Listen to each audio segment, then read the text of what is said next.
Assalamualaikum warahmatullahi wabarakatuh. My name is Tia Cahyani. Today I will read a story about the boy and the king and people of the trance. Suhaib ibn Sinan reported that the messenger of Allah told, "There lived a king Yusuf bin Nawas before you in Yemen, and he lived about 70 years before the birth of messenger of Allah, and he had a magician. As the magician grew old, he said to the king, 'I have become old and my time is nearly over, so send me a boy whom I can teach magic.' So he sent him a boy, Abdullah ibn Tamir, and the magician taught him a magic. On his way to the magician, the young man found a monk sitting there and listened to his talk and was impressed by it. It became his habit that on his way to the magician he met the monk sat there, so he was late in coming to the magician, who beat him because of the delay. The young boy made a complaint about it to the monk, so the monk said, 'When you feel afraid of the magician, say, "My people keep me busy." And when you feel afraid of your family, say to them, "The magician keep me busy." Each one happened that there came a huge beast of prey, and it blocked the way of the people. The young boy said, "I shall find out today whether the magician or the monk is correct in belief." He picked up a stone and said, "O Allah, if the teaching of the monk are dearer to you than the teaching of the magician, bring that to this animal so that the people will be able to move about freely." He drew that stone towards it and killed it, and the people began to move about on the path freely. The young man then came to that monk and informed him. The monk said, "My son, today you are superior to me.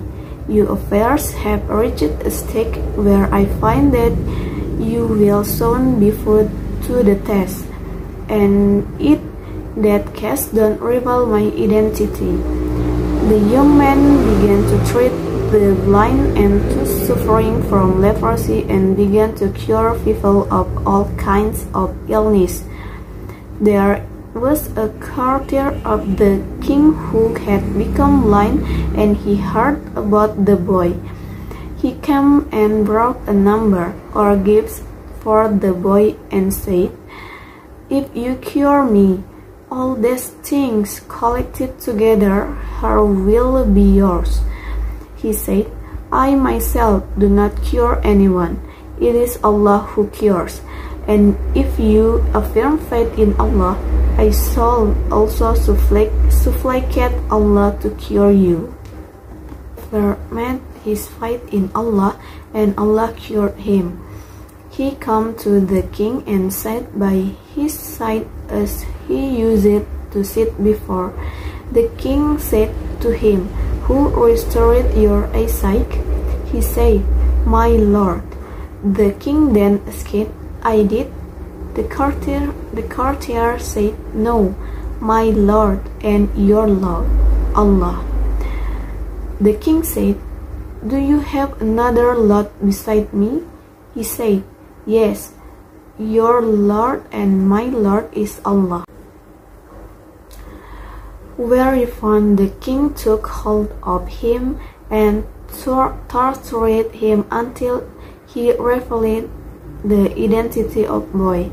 The young man has thus summoned, and the king said to him, "O boy, it has been conveyed to me that you have become so talented in your magic that you cure the blind and those suffering from leprosy, and you do such and such thing." There you found, he said, I do not cure anyone. It is Allah who cures. The king took hold of him and began to torture him, so he revealed the identity of the monk. The monk was thus summoned, and it was said to him, "Turn back from your religion." He, however, refused to do so. King ordered a saw to be brought, and it was placed in the middle of his head, and it fell apart. Then a courtier of the king was brought, and it was said to him, "Turn back from your religion," but he refused to do so. Then the same was done with him as well. Then the young boy was brought, and it was said to him, "Turn back from your religion." He refused to do so, and he was handed over to a group of this courtier. He said to them, "Take him to such and such mountain, make him climb that mountain, and when you reach it, stop, ask him to give up his faith. But if he refuses to do so, throw him down to mountain." So they took him and made him climb the mountain. The boy prayed, "O Allah, save me from them in any way you will." The mountain began to quake, and they all fell down. The boy came walking back to the king. The king said to him, "What has happened to your companions?" He said, "Allah has saved me from them." He again handed him to some of his courtiers and said, "Take him and carry him away in a small boat, and when you reach the middle of the ocean, ask him to give up his religion. But if he does not give up his religion, throw him into the water." So they took him, and the boy prayed, "O Allah, save me from them and what they want to do." It was not long before the boat overturned, and they were drowned, but he came walking back to the king. The king said to him, "What has happened to your companions?" He said, "Allah has saved me from them." He also said to the king, "You cannot kill me until I tell you how to do." He asked, "What is that?" The boy said, "You shall gather people on a plain and hang me by the trunk of the tree. Then take an arrow from the quiver and say, 'In the name of Allah, the Lord of the world.' Then shoot an arrow. If you do that, you will be able to kill me."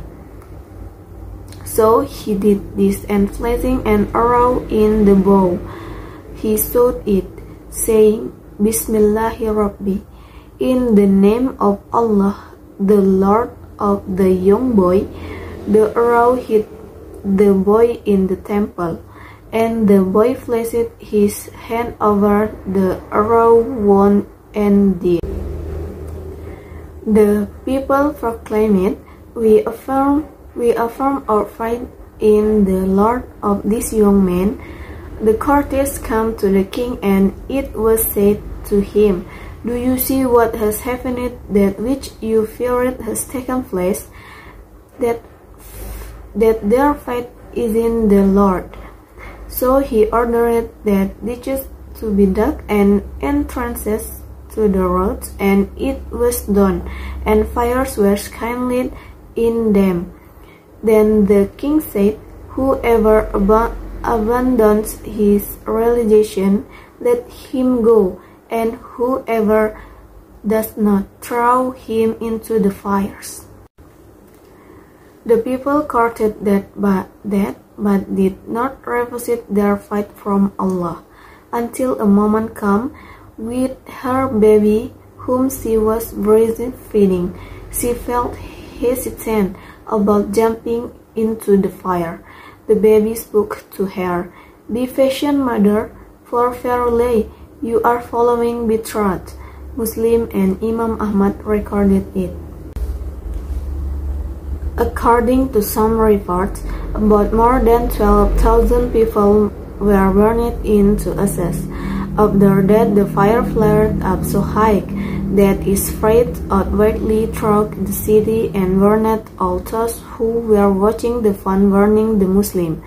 Only Yusuf Dunawas, the king, managed to run away and throw himself to the sea in order to save himself from the rage of the fire, but he got drowned and died. It was about Dunawas and his army that Allah revealed to his messenger in Surah number 85 Al-Buruj. The reference is made to this incident, the Holy Quran. Cursed were the people of the trance, the people of the fire that was rich with fuel, when they were sitting by it and were watching what they were doing with the believers, and they had blamed them for nothing, but that they believe in Allah, the Almighty, the worthy of all praise, the one of whom belongs the kingdom of the heaven of the earth, and Allah is witness over everything. Surely those who persecuted the believing man and the believing woman, then did not repent. From them there is the torment of Jahannam, hell, and for them there is the torment of burning. In a narration of Muhammad ibn Ishaq, it is reported that the place where the boy Abdullah ibn Tamir was buried had to be dug up for some important reason during the time of Sayyidina Umar. It was found that the body of Abdullah ibn Tamir was unharmed, and he was sitting up. His hand was flat on his hip joint, where the arrow struck him.